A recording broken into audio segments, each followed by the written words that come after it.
Donc déjà, merci d'être venu. Alors avant de rentrer dans le vif du sujet, je vais rapidement me... Ah.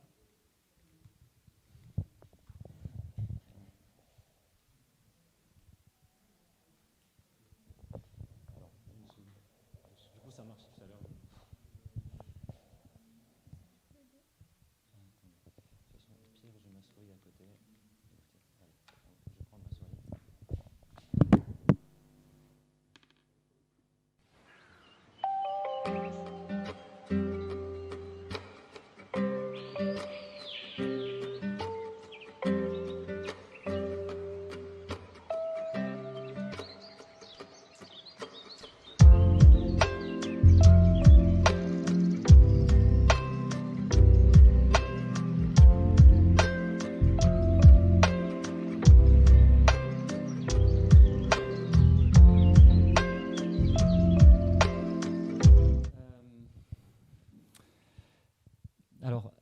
Du coup, moi, c'est Chérif Milly.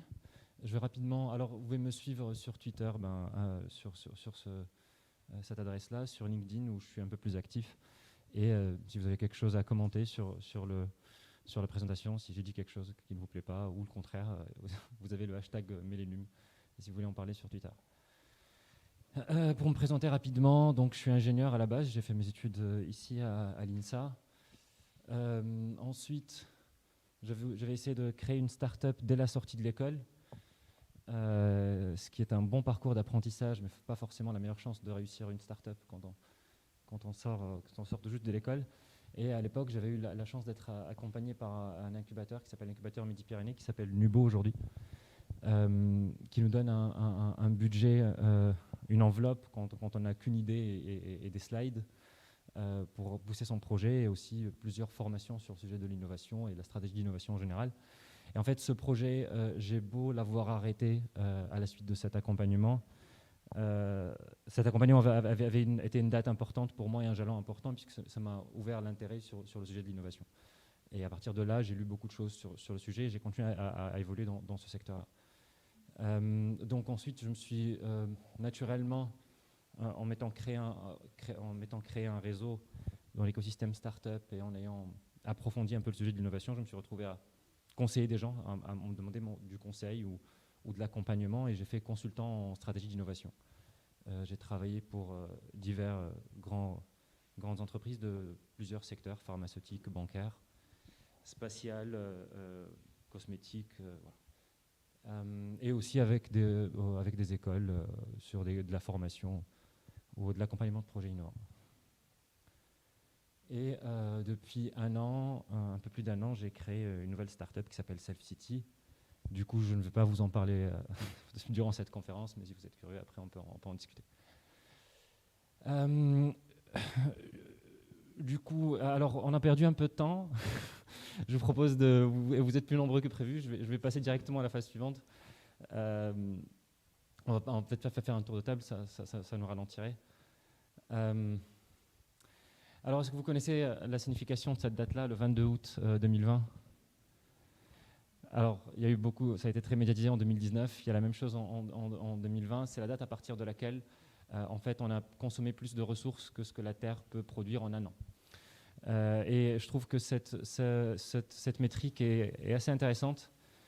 Parce que déjà, si on consomme plus que la Terre ne peut produire, on consomme un an plus que la moitié d'une année plus que la Terre ne peut produire en un an, on voit très bien qu'on est en train de vider le réservoir, en fait. La plupart des espèces, quand elles sont dans un écosystème pérenne, en fait, elles consomment moins de ressources que ce que leur écosystème est capable de produire, d'où la pérennité. Et là, on voit bien qu'on est dans un système qui n'est pas pérenne. Et j'aime bien cette métrique aussi parce que on peut aussi se positionner, c'est-à-dire que l'objectif, c'est de reculer cette date-là au 31 décembre au mois. C'est-à-dire qu'on ne consomme une année que ce que la Terre est capable de régénérer. Et donc, voilà, je trouve qu'elle est très parlante. Alors, c'est problématique qu'on ait consommé en 8 mois ce que la Terre doit mettre un an pour régénérer. Mais le problème, c'est que ça ne va pas s'arranger, en fait. Ici, là, le niveau de consommation par habitant en France, en euros, avec l'inflation, ajusté à l'inflation, et en fait, on continue de consommer de plus en plus. malgré la situation qui est déjà déficitaire en termes d'exploitation de ressources. Alors, en France, la consommation, l'habitant, voilà, le citoyen français consomme de plus en plus, mais ce qui est plus alarmant, c'est que si on regarde la consommation électrique par habitant dans les pays, qui est un révélateur, un indicateur de la consommation globale, puisque plus on consomme quand on consomme de l'électricité, c'est pour les différents appareils qu'on a chez soi, etc. Donc c'est un bon indicateur. On voit que la France a un niveau de consommation beaucoup plus élevé que la moyenne mondiale, à peu près 4 fois plus élevé. C'est-à-dire que non seulement dans les pays développés, les habitants consomment énormément, et ils ont une consommation qui augmente, mais en plus, les pays en voie de développement sont loin derrière et sont en train d'avancer et d'accélérer pour rattraper le niveau de consommation des pays développés. Et donc, voilà, donc c'est un facteur supplémentaire avec ceux qui vivent dans les pays développés qui consomment de plus en plus et ceux qui vivent dans les pays émergents qui vont consommer de plus en plus, mais de manière accélérée pour rattraper les pays développés. Et pour ne rien arranger, la population mondiale est encore en accélération. Et on n'arrivera pas, il n'est pas prévu qu'on atteigne un plateau de la population mondiale avant plusieurs décennies et avant 2100. Donc on a tous les facteurs d'aggravation pour que la date à laquelle on a consommé plus de ressources que la Terre ne peut générer en un an continue d'avancer au lieu de reculer. Alors, il fut un temps où, moi je me rappelle quand j'étais jeune, quand on parlait de la surconsommation, de la société de consommation, quand on la critiquait, c'était surtout un débat philosophique, c'est exister, acheter pour exister, et c'était plus un débat intellectuel, et c'est marrant qu'aujourd'hui ce n'est plus un débat d'intellectuel, le débat intellectuel est au second plan, le débat philosophique, mais ça devient un débat extrêmement concret puisqu'on est en train de détruire l'environnement qui nous permet de vivre. Ce n'est plus juste, on n'en parle pas juste pour être choqué, pour parler de l'avidité, non, là ça devient un problème concret. Et je ne sais pas s'il y en a d'entre vous qui s'intéressent à l'astronomie.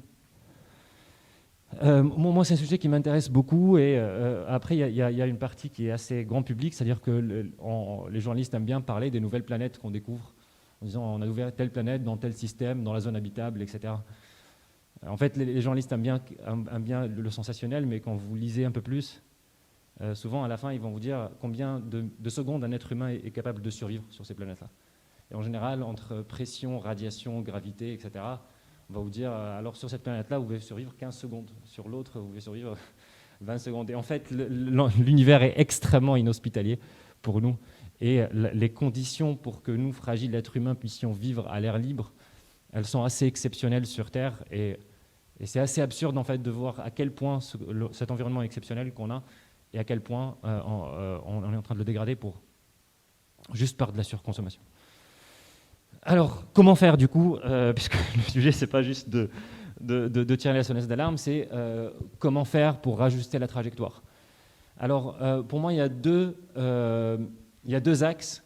Le premier axe, c'est consommer plus sobrement. Consommer plus sobrement, c'est quelque chose de l'ordre du culturel. Il y a une prise de conscience qui est en train d'être faite, et il y a une évolution qui sera lente parce que c'est de l'ordre du culturel. Et il y a une autre dimension qui est transformer l'offre existante. Comment sur les biens de consommation courants, comment on peut transformer la manière dont ces biens sont produits ou ces services sont produits pour que leur impact sur les ressources et sur l'environnement en général soit beaucoup plus faible qu'il ne l'est aujourd'hui. Et sur cette conférence, on va surtout s'attarder sur cette partie-là. Donc transformer l'offre existante. Alors on va commencer par poser la problématique de cette question-là. En fait, si vous prenez n'importe quel marché et que vous positionnez une proposition de valeur sur deux axes, sur le service rendu, la qualité en quelque sorte, et l'accessibilité, c'est-à-dire le prix, un produit étant accessible s'il a un bas coût. En fait, on va choisir n'importe quel marché et placer un produit de référence qui aura une qualité de référence et un prix de référence. Et en fait, si un autre produit veut rentrer dans le même marché pour le concurrencer, grosso modo, il y a deux manières de faire, si on simplifie. C'est soit je vais descendre en gamme, c'est-à-dire je vais faire un produit plus accessible mais avec un service rendu qui est moindre, soit je vais monter en gamme avec un produit plus qualitatif mais un prix mais fort fatalement moins accessible. Et en fait, sur un marché, quand on a un ensemble d'acteurs qui sont en concurrence, on va remarquer que sur ce graphe-là, les acteurs seront sur une courbe qui ressemble à peu près à ça, qui est une sorte de référentiel qualité-prix, et pour pouvoir exister sur ce marché-là, il faut quelque part se placer sur cette courbe-là. Alors pourquoi je vous raconte tout ça? C'est parce que dans ce secteur, parce qu'on parle de consommation, et dans cette logique-là, quand on veut être plus compétitif, le sens dans lequel on va aller, c'est celui des flèches, c'est-à-dire soit un plus grand service rendu et un moindre coût. C'est le sens dans lequel notre société fonctionne et notre économie fonctionne pour que les entreprises créent de la croissance et progressent. Alors, le problème avec ça, c'est que si je veux concurrencer, par exemple, ce produit-là en présentant une alternative plus éco-responsable, c'est que ce système-là fait que tous les produits sont en fait optimisés en fonction de deux paramètres qui sont maximiser le service rendu et minimiser le prix. Et pour exister concurrentiellement, on doit être performant sur ces deux paramètres-là. Si je veux créer une alternative plus éco-responsable, en fait, je vais me rajouter une contrainte supplémentaire. Et en me rajoutant une contrainte supplémentaire qui est un meilleur service, un plus bas prix et un meilleur soin de l'environnement, le soin de l'environnement, je vais forcément le faire sur le compte du tarif que je vais augmenter ou sur le compte de la qualité du produit que je vais devoir baisser. C'est-à-dire que pour concurrencer ce produit-là, je vais soit faire moins cher, moins qualitatif, soit je vais faire le même service rendu, mais du coup je vais avoir un produit beaucoup plus cher, soit je vais me dire que je vais garder sur ce prix de référence, mais je vais avoir un service rendu qui est moindre. Et finalement, le gros problème de l'offre éco-responsable, c'est qu'elle elle est juste simplement en dessous, en termes de performance sur le marché, des offres polluantes. Est-ce que vous connaissez le Fairphone? Qui a déjà entendu parler du Fairphone? Alors, le Fairphone, c'est une marque de téléphone, de smartphone, qui crée des smartphones qui sont modulaires, qui a créé cette marque-là pour lutter contre l'obsolescence programmée. Et du coup, vous avez des smartphones qui sont modulaires où vous pouvez remplacer n'importe quelle pièce qui devient défaillante. Et la promesse, c'est une durée de vie bien plus importante. Et du coup, consommer moins et consommer moins de ressources. On ne va pas jeter tout le téléphone parce qu'il y a une petite pièce qui ne fonctionne pas. À côté de ça, il y a une dimension équitable où les gens qui travaillent dans les usines sont payés correctement. Et il y a une dimension de recyclage puisqu'ils vont utiliser au maximum des matériaux recyclés pour fabriquer le téléphone en premier lieu. Alors du coup, c'est une belle initiative, le Fairphone. Alors j'ai regardé le dernier né de Fairphone, le Fairphone 3, je l'ai comparé à j'ai essayé de trouver un équivalent sur le marché polluant. Je vais appeler offre polluante et offre éco-responsable. Et en fait, il a des performances assez proches du Huawei P-Smart 2020, tout en étant légèrement inférieur sur la mémoire et sur la batterie. Alors on peut comparer comme ça les performances. On se dit, bon, c'est la même gamme de téléphones. Alors le Huawei, il coûte 199 €. Le Fairphone 3, 458 €. Et c'est là le drame en fait, de l'offre éco-responsable. C'est que du coup, le Fairphone, en 2019, ils ont pas mal performé. Ils ont vendu 90 000 modèles, ce qui est pas mal. Alors Huawei, ils en ont vendu 240 millions. Alors c'est bien joli l'initiative Fairphone, mais quand on est à cette proportion de vente, quel est l'impact final? En fait, il est nul. C'est une belle initiative. Je suis sûr que le CEO de Fairphone dort bien la nuit, mais en termes d'impact réel, il n'y en a pas. C'est trop négligeable. Et ça ne devrait pas être étonnant. En fait, le Fairphone est juste sous-performant par rapport au Huawei, tout simplement parce que l'éco-responsabilité, ça a un coût, et soit il le répercute sur la qualité, soit il le répercute sur le coût. Parce qu'en réalité, alors je suis sûr qu'il y a une niche visiblement pour que les gens achètent des Fairphones. Et d'ailleurs, la question que je me pose, c'est même pire, c'est combien de gens ont acheté un Fairphone, puis déçus par la qualité, ont racheté un autre, ce qui fait qu'au final, ils ont consommé plus.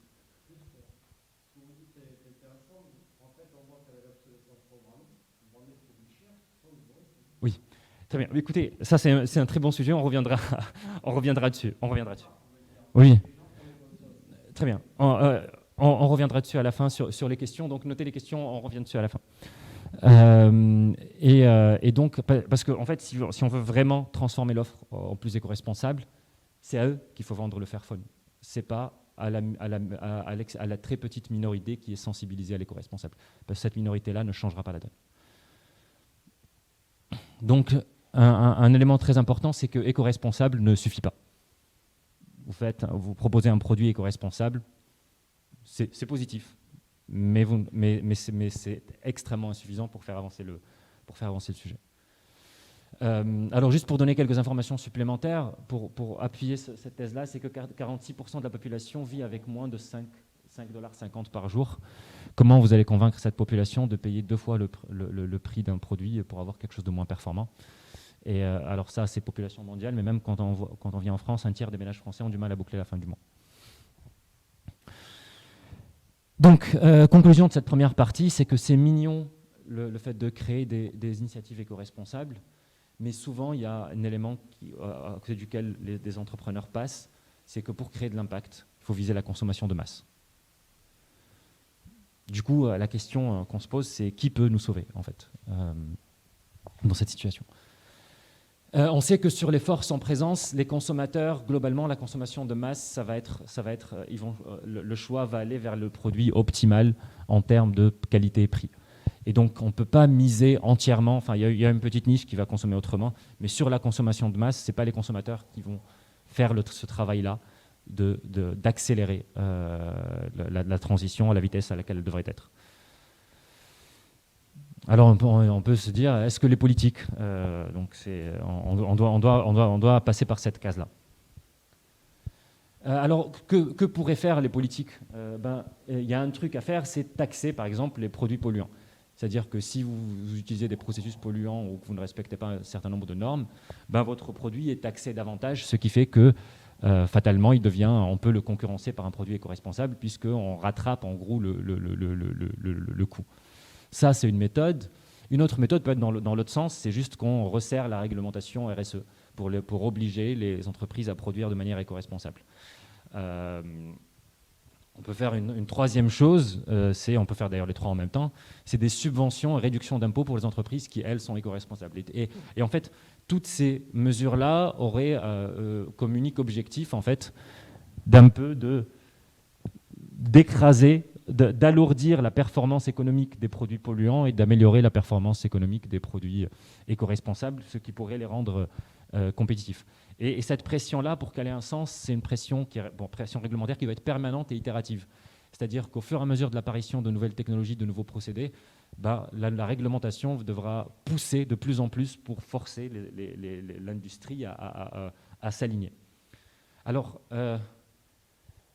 face à l'urgence climatique et à ce grand défi civilisationnel, eh bien les gouvernements, en fait, c'est un rouleau compresseur qui va venir pousser vers l'avant. Et c'est ainsi qu'on a eu la loi qui interdit les touillettes et les pailles en plastique en 2019. Et cette loi-là, au final, le Sénat a décidé de repousser l'interdiction des pailles et des touillettes en plastique. Donc ça, c'est la réponse de cet énorme organisme qui est l'État à l'urgence climatique. C'est ironique, évidemment. Parce que le problème, c'est que sur la ligne bleue, où vous avez le gros du marché et où vous avez les acteurs qui sont bien placés et qui vendent à la consommation de masse, vous avez des acteurs qui brassent beaucoup d'argent. Et derrière ces énormes entreprises qui brassent beaucoup d'argent, il y a des familles qui ont beaucoup d'argent et il y a des lobbies qui ont beaucoup d'argent. Et on est dans un système où c'est très difficile pour un politicien d'aller à l'encontre du capital. Et donc, pour que les politiques soient une force contraignante suffisante pour pousser les acteurs qui font de la consommation, qui vendent à la masse, à complètement revoir leur système avec tous les coûts que ça implique et le manque à gagner que ça implique, c'est très compliqué. Et même au-delà de ça, et la compétition internationale, si on met des exigences, des contraintes beaucoup plus fortes sur son industrie, eh bien, nos industriels, ils sont en concurrence avec des industriels d'autres pays, et du coup, on les pénalise sur la scène internationale. Il y a des accords commerciaux qui limitent les possibilités de taxer les produits venant de pays qui n'ont pas de réglementation anti-pollution. Il y a l'Europe qui fait qu'il n'y a pas, les politiciens n'ont pas les mains libres, et il y a même... Et il y a même, en fait, ce qui est marrant, c'est que même pour sauver l'emploi, les politiciens n'ont pas été capables de taxer les produits où en fait, les êtres humains sont exploités. Même pour sauver l'emploi, qui est un argument très important pour se faire élire. Que dire sur utiliser cet outil-là pour dépolluer.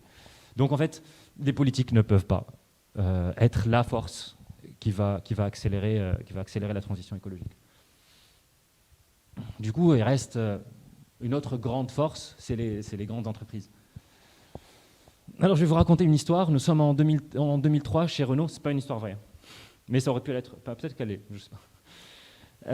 Et nous avons un jeune cadre dynamique identifié comme haut potentiel qui est en train d'avancer en carrière chez Renault. Et ce jeune cadre-là, un jour, il assiste à une conférence sur la voiture électrique, sur le moteur thermique, sur les innovations dans les batteries. Et à la sortie de cette conférence, il est persuadé le futur de l'automobile est électrique. Voilà, maintenant, il en est persuadé. Et dès le lendemain, quand il reprend le boulot, quand il va voir ses collègues, bah, en fait, sa thèse, c'est que ce qu'il leur dit, c'est nous avons 2 décennies pour tout changer et il faut se mettre au travail tout de suite. Alors au début, on le prend en rigolant, on s'est dit, bon, bah, il s'est un peu passionné pour une conférence, sauf que David a l'air de vraiment prendre au sérieux son idée et il continue à chercher des sponsors dans l'entreprise, de l'appui, comment faire entendre son idée et essayer de basculer l'industrie thermique vers l'électrique dans son entreprise qui est Renault. Bah, au début, il était marrant, sauf qu'au final, il finit par agacer et les gens se disent, bah, en fait, ce mec-là n'est pas sérieux. Alors que c'était quelqu'un à qui on voulait tracer une grande carrière, bah, on se dit, en fait, ce mec-là, il nous fait peur avec ses idées bizarres. Et tant et si bien que David finit par flinguer sa carrière, en fait. Et il est mis au placard et ce n'est quelqu'un qui a plus d'avenir dans cette boîte-là. Alors, ce qui est intéressant, c'est que cette hypothèse de David en 2003 et cette vision, bah, c'est exactement la même qu'avait Tesla en 2003. Aujourd'hui, Tesla est valorisé à 392,48 milliards de dollars, alors que Renault est valorisé 6,83 milliards de dollars.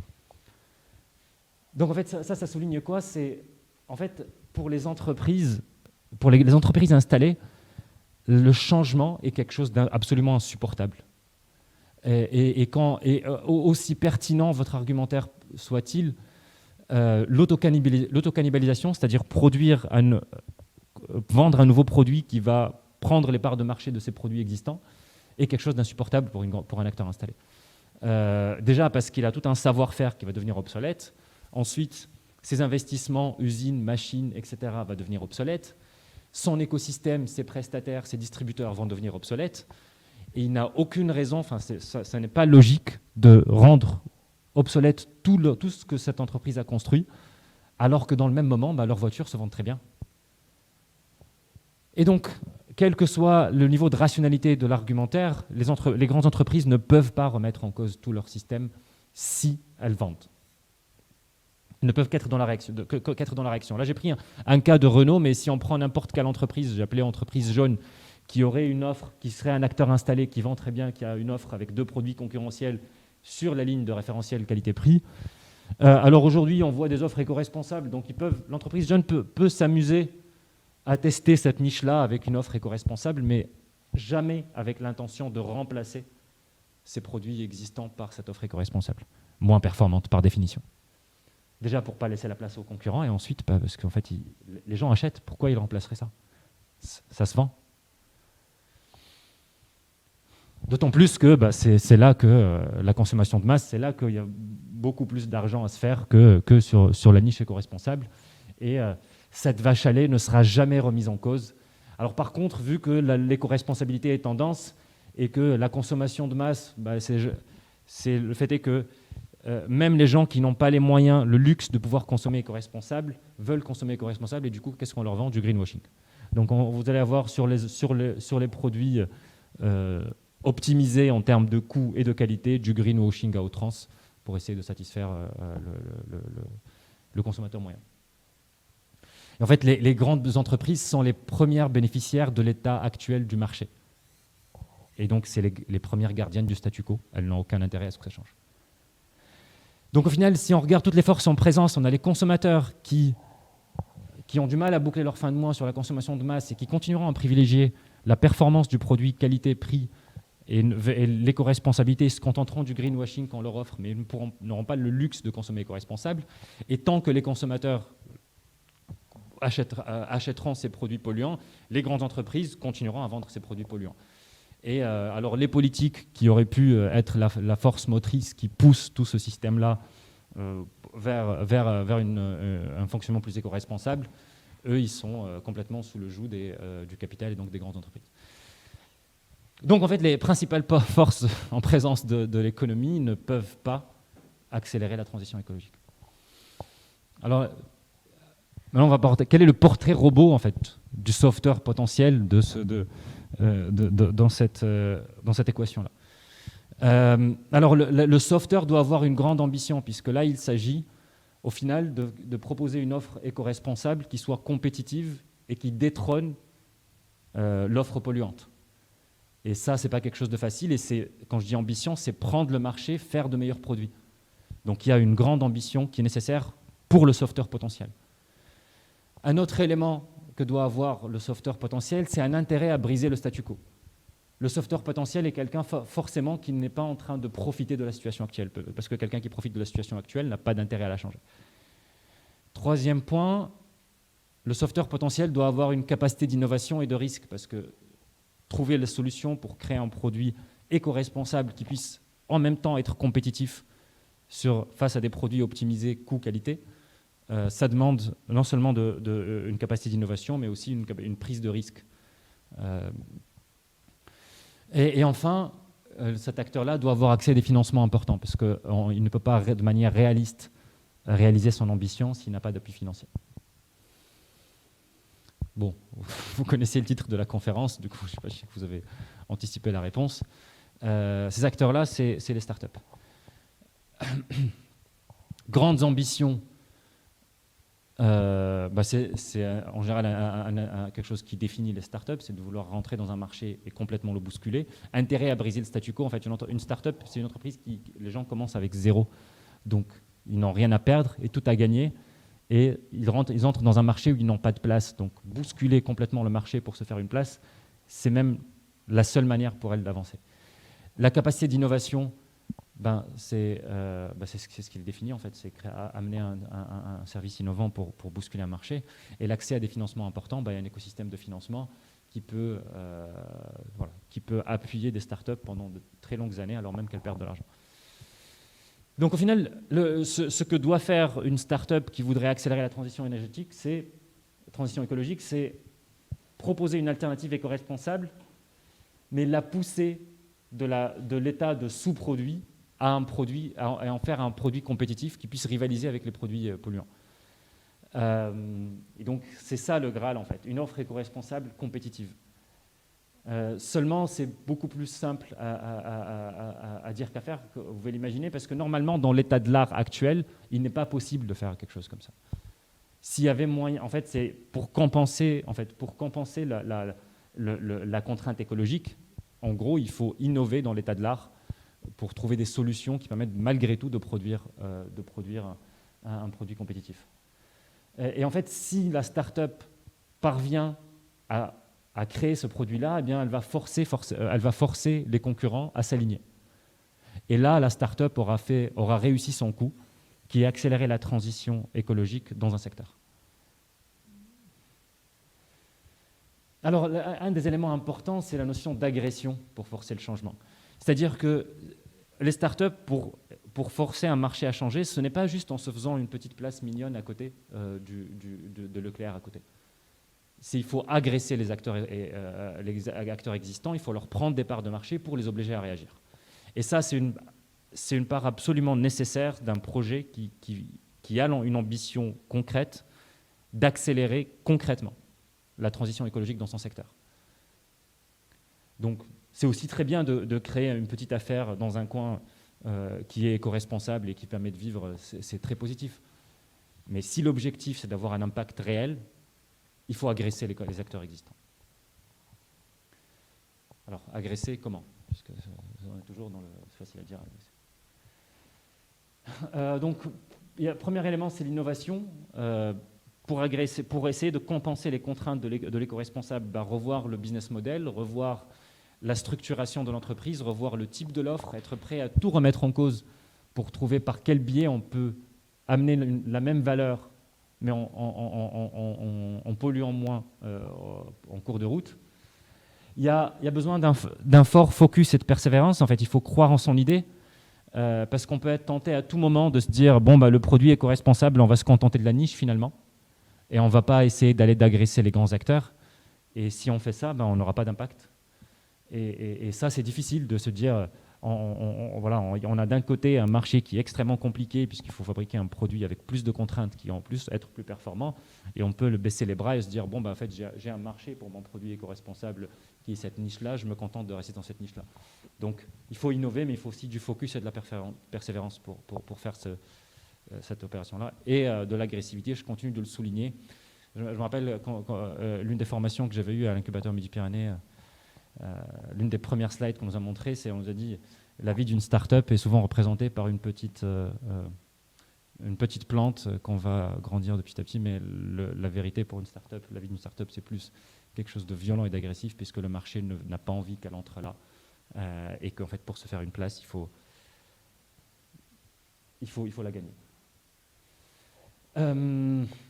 En fait, sur le papier, donc, bon, là je me répète, sur le papier c'est presque impossible. Parce que l'innovation, tout le monde, on va se dire que même les grandes entreprises sont capables d'innover. Qu'est-ce qui est spécifique aux startups et qui fait qu'elles, et seulement elles, enfin, quel avantage elles ont qui leur permet de faire cette transition impossible.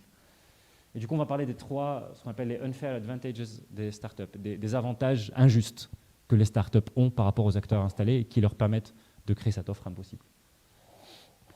La première, c'est la conception from scratch. Quand une startup veut proposer un service concurrent ou un produit à ceux existants, elle peut piocher dans les nouvelles les technologies les plus récentes, elle peut s'organiser de la manière la plus optimale par rapport à ces technologies-là, elle peut tout repenser de A à Z par rapport à la manière dont la culture a évolué, la manière dont le consommateur a évolué.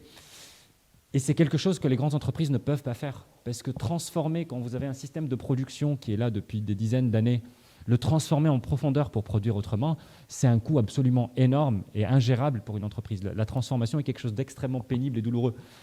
Donc une grande entreprise, même si elles ont accès à des consultants qui leur disent il y a cette manière-là de produire qui est beaucoup plus efficace, elles ont énormément de mal, elles peuvent mettre énormément de coûts et au final ne pas arriver à produire cette manière-là. En termes RH, c'est ingérable. La transformation est un sujet extrêmement compliqué pour les grandes entreprises et ça, les startups ne l'ont pas. Elles peuvent directement opter pour les meilleurs processus, les meilleurs outils et ça leur donne un avantage énorme pour essayer de produire un produit compétitif tout en étant éco-responsable. Deuxième élément, c'est le capital sympathie. En fait, la presse adore les startups, le public adore les startups et si une startup crée un service qui a une expérience utilisateur qui est excellente et qui arrive à nourrir en tout cas la curiosité de la presse, la start-up peut avoir de la visibilité facile, peut avoir des gens qui vont être prescripteurs et du coup qui vont leur permettre de baisser le coût d'acquisition. Et en fait, la start-up a une carte à jouer sur le marketing en fait, pour avoir une visibilité énorme sans devoir payer les publicités que payent les entreprises installées.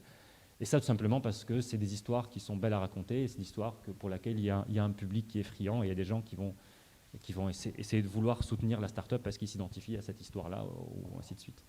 Donc il y a ce capital sympathie qui leur permet qui leur donne un énorme avantage en marketing et en communication, et ça permet de baisser les prix.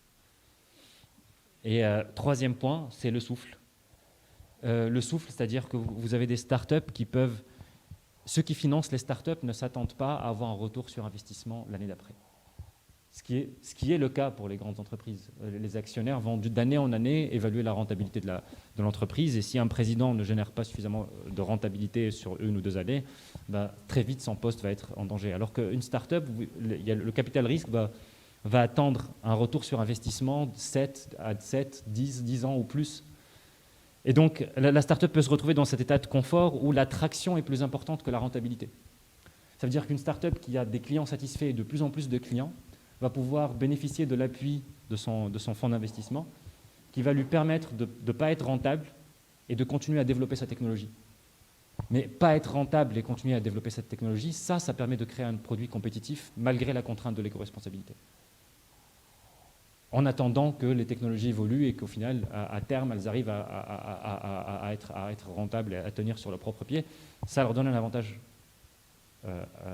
injuste par rapport aux grandes entreprises pour rendre un produit éco-responsable plus compétitif.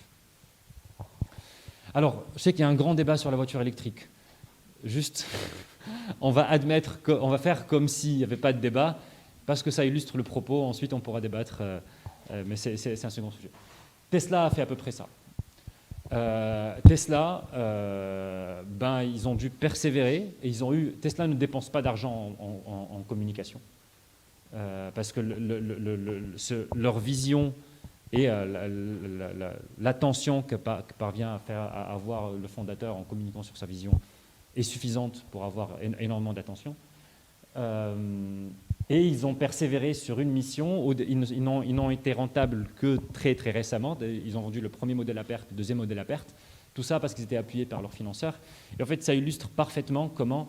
Et aujourd'hui, Tesla est en train de forcer tous les concurrents à aller sur les voitures électriques et à s'aligner. Donc Tesla est en train de transformer entièrement son secteur en partant d'une vision et en bénéficiant des unfair advantages d'être une start-up. On peut aussi parler d'Agricool, qui est une start-up française qui veut complètement transformer la manière dont on produit et dont on consomme des fruits et légumes en ville. En fait, ils produisent des fruits et légumes dans des containers avec 90% d'eau en moins et pas de pesticides. Et l'idée, c'est d'avoir des circuits courts en produisant directement en ville et en vendant directement dans les villes. Donc, ils développent une nouvelle technologie. Et évidemment, aujourd'hui, c'est une start-up qui perd de l'argent, mais qui est appuyée par ses fonds d'investissement pour continuer à développer de la technologie et continuer à avancer et à prendre des parts de marché. Et c'est une start-up qui ne dépense pas beaucoup d'argent en com et en marketing parce qu'elle jouit d'une énorme aura grâce à l'histoire, au storytelling dont elle bénéficie. Plus proche de nous, il y a ILEC, qui est une start-up toulousaine qui vous propose de fournir en électricité chez des producteurs d'électricité verte et locale, qui de la même manière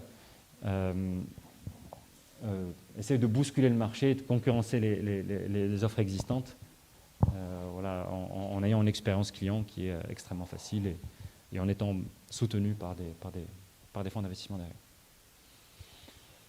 Donc, pour récapituler, face à l'urgence de maîtriser la vitesse de consommation et d'épuisement des ressources, deux grands axes: transformer l'offre existante, consommer plus sobrement.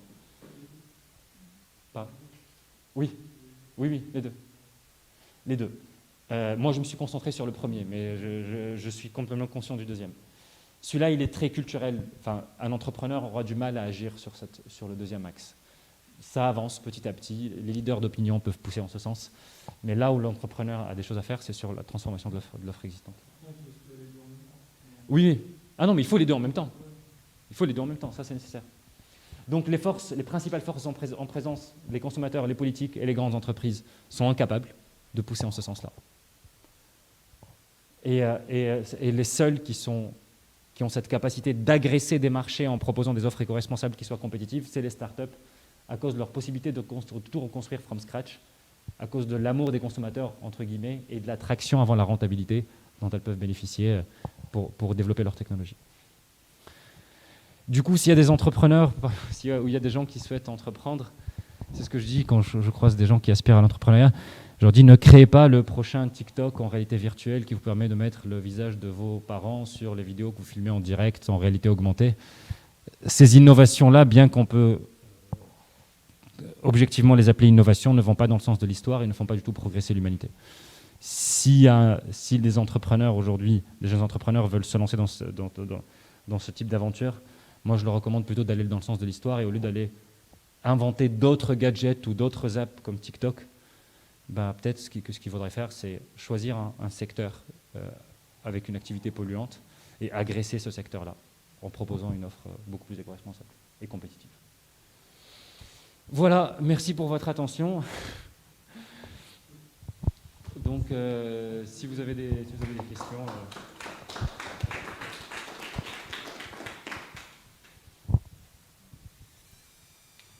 Vous aviez une question.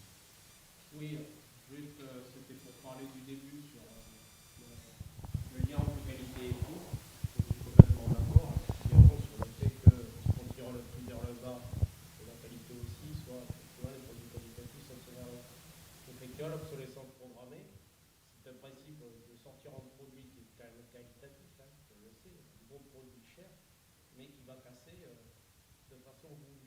Oui. C'est donc ça, enfin, c'est de l'anti-qualité, on va dire, mais que le consommateur ne perçoit pas forcément. C'est simplificateur. C'est simplificateur en fait de mettre ces deux axes. Il y a des situations plus compliquées voilà, comme celle-ci où c'est un peu moins facile d'effectivement. Et ça, bon, c'est fait pour pousser à changer à consommer. Mais c'est vrai que si les gens prenaient conscience qu'au final, il y a une qualité qui peut être jolie, mais si le produit n'est pas fait pour durer, ça peut être aussi. Enfin, moi, je ne sais pas, mais si on vendait des produits dont on arrive à prouver qu'ils ne vont pas casser dans les 2 ans, ça peut être un argument de vente. Oui, c'est un peu aussi la sobriété de consommation. Se calmer en essayant d'avoir le plus shiny, le plus vite, mais se dire ben, je vais pas essayer de savoir le truc qui attire le plus mon œil, mais de réfléchir un peu plus. En économie, on nous disait, je pense que le consommateur est boulimique de diversité. Ben, pour ça, ouais. Ils vont vouloir changer. Les gens, maintenant, ils veulent faire voir, donc ils achètent des derniers produits à chaque fois, ils les rachètent, ils les rachètent, ils les rachètent. Comme ça, c'est une consommation tout le temps. Il y a un changement culturel qui doit s'opérer sur ça, et je pense que ça, c'est les leaders d'opinion. Alors, c'est quelque chose qui vient petit à petit dans la culture, hein, mais la privation pour des causes plus importantes, comme le véganisme. Alors mais de plus en plus de gens se mettent à se priver de ce qu'ils veulent, de ne pas être je veux ça, je prends ça, mais de se dire, de se réfléchir un peu plus et de consommer avec une certaine privation. Je pense qu'une fois que ça s'est déclenché, ça peut s'étendre à d'autres types de consommation. Après aussi, je suis juste le principe des grandes entreprises. Il y a quand même le principe que maintenant, il y a un effet mode, quand même de tout ce qui est bio, écologique, etc. Pour les grandes entreprises. S'il y a un effet mode, pour moi, c'est pas l'accélération de la transition, c'est elles vendent là où il y a de la demande. Voilà. Accélérer, c'est les pousser à sortir de cette logique-là et aller au-delà de l'équation de je fais ça pour gagner de l'argent. C'est ça qui est intéressant, c'est de pousser au-delà. Est-ce que pour revenir un peu dans le passé, dans les années 40, Roosevelt il a réussi à sortir le grand stick et toutes les grandes entreprises américaines qui essayaient de bousculer les SPSB, mais il a vu que juste en dessous de grand stick, elles se calmaient. Et ces pauvres-là, par exemple Exxon, c'est juste un bout de ce qu'il y avait à une époque, d'un gros consortium. Donc si peut-être qu'ils se bougeaient aussi, ce grand stick, il pourrait aussi calmer. J'ai une question. Vous, en tant qu'entrepreneur et chef d'entreprise, vous utilisez quoi comme indicateur de pilotage de votre performance environnementale ? Aujourd'hui, le bon sens, on est une entreprise qui est jeune, qui perd de l'argent et qui essaie d'avancer vite et on a 20 000 problèmes à résoudre chaque jour. À terme, il faudra qu'on mette en place quelque chose de plus carré. Ouais. Et comment vous mesurez l'atteinte de vos objectifs sur cette dimension de, si j'ai bien compris, vous avez lancé une start-up avec des objectifs environnementaux, sociaux, Internet. Ouais. Et comme moi je suis prof de contrôle de gestion et de comptabilité, je conseille aussi des entrepreneurs sur cette dimension de performance environnementale et sociale. Et le problème, c'est les indicateurs. Qu'est-ce qu'on prend comme indicateur de pilotage pour s'assurer qu'on réussit dans la mission qu'on s'est fixée de faire du bien à l'environnement, de faire du bien à la société, et comment on concilie ça avec la performance financière? Bon, pour moi, alors je ne vais pas rentrer dans les détails très techniques, mais je veux dire la philosophie globale de comment on se dit si... En fait, c'est est-ce que son entreprise a fait avancer le sujet ou le fait reculer? Pour moi, il y a un test simple, se comparer à un concurrent. Est-ce que le concurrent, il vient acheter chez nous ou il achète chez le... Enfin, est-ce que le client, il achète chez nous ou chez le concurrent? Est-ce qu'en achetant chez nous, il y a un impact moindre que s'il achète chez le concurrent? Je ne donne pas les détails techniques encore, mais globalement, c'est l'idée. C'est l'idée d'être toujours, quand on nous choisit, nous, c'est plus bénéfique que de choisir le concurrent. Et le fait de se dire, quand on gagne des parts de marché, au final, qu'il y ait un alignement entre gagner des parts de marché et diminuer la pollution générée par l'activité du secteur. Ça veut dire de se dire, si on a 50% du marché sur ce secteur-là, eh bien la pollution globale de ce secteur-là aura diminué. D'avoir cet alignement entre je crois et je diminue la pollution du secteur. Ça, c'est si large qu'à 40%, mais après, de ton sens, le problème quand on a ce type de logique aussi, c'est de se dire on va prendre des parts de marché avec des concurrents qui ne sont pas vertueux, donc on va améliorer la situation de comme le marché global est en croissance, même en faisant ça, ça ne suffira pas à sauver l'humanité. Alors, je dis pas qu'une entreprise peut sauver l'humanité. Je dis qu'il faut transformer les secteurs et il faut commencer quelque part. Voilà. Et c'est pour ça que j'ai dit que l'ambition, pour moi, était un élément essentiel si on veut avoir un impact réel. Et après, l'ambition, est-ce qu'on arrive à la réaliser ou pas, c'est un autre sujet. Mais est-ce que 50%, enfin, l'idée, c'est pas de se dire, mais déjà, si on rentre dans l'ordre de grandeur de plusieurs dizaines de pourcents, on commence à peser largement. Alors, est-ce que vous avez... Si je peux me permettre, c'est pas que je suis dubitatif. Ah non, je vous en prie. Finalement, c'est une question un peu philosophique parce que bon, on voit avec le Covid, on prend souvent l'exemple de l'économie des carburants, ça peut générer avec le confinement, la distanciation, etc. Moi, je fais partie d'un métier, je suis collègue de Simon, donc on digitalise beaucoup, c'est à un moment-là, on est formateur, on est derrière notre écran, on se déplacer. Et ce qu'on gagne en carburant, finalement, est-ce qu'à terme, on ne va pas le consommer autrement, c'est-à-dire sur du numérique, le serveur, la pollution numérique, etc. Hein, la santé ou autre. Donc, est-ce qu'on n'est pas dans un débat perpétuel? Ah bah je saurais pas répondre à cette question.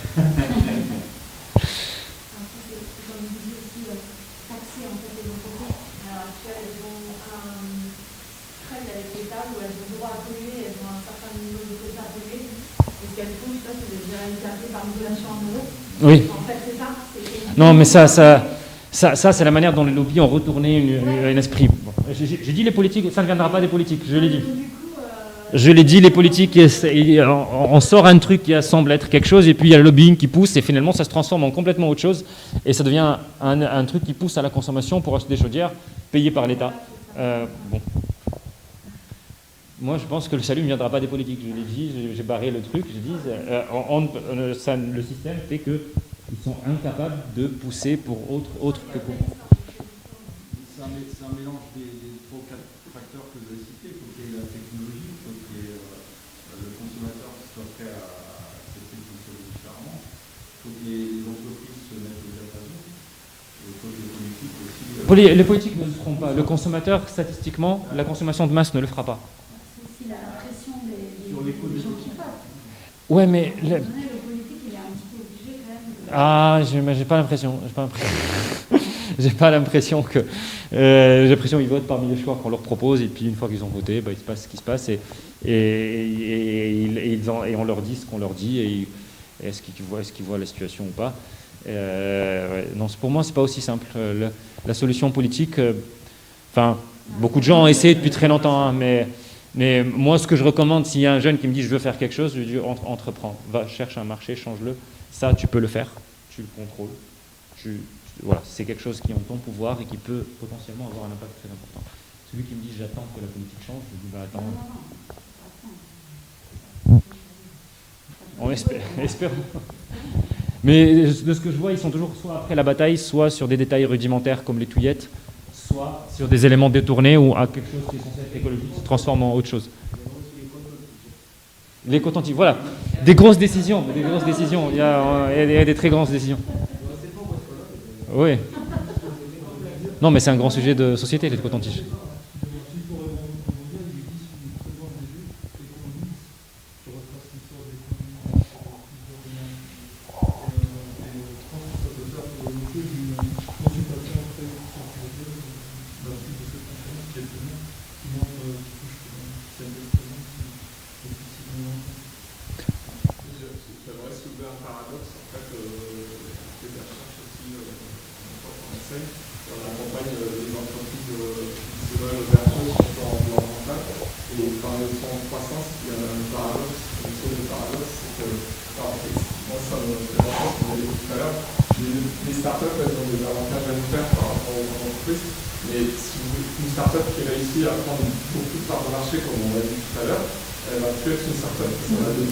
Mais il y aura d'autres startups derrière. Mais c'est un mouvement perpétuel. C'est-à-dire que si quand on crée une startup, on se met dans cette optique-là de se dire je vais agresser les acteurs existants, Que l'acteur existant il y a 10 ans c'était une start-up, finalement c'est pas mon problème. Mais c'est un mouvement perpétuel en fait. Et celles qui veulent rester au top tout le temps devront toujours pousser dans le sens de l'éco-responsable. Et celles qui deviendront de grandes entreprises se feront bousculer par la nouvelle start-up comme elles ont bousculé les grandes entreprises avant elles. Et l'idée c'est que c'est un mouvement permanent.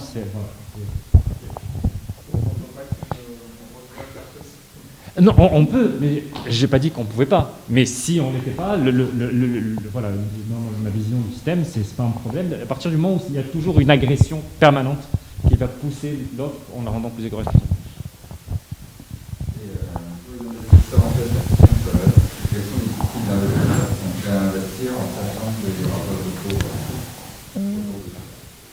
Alors, je ne suis pas très compétent pour ça. Alors, il y en a beaucoup. La plupart des startups dans lesquelles les fonds investis perdent de l'argent.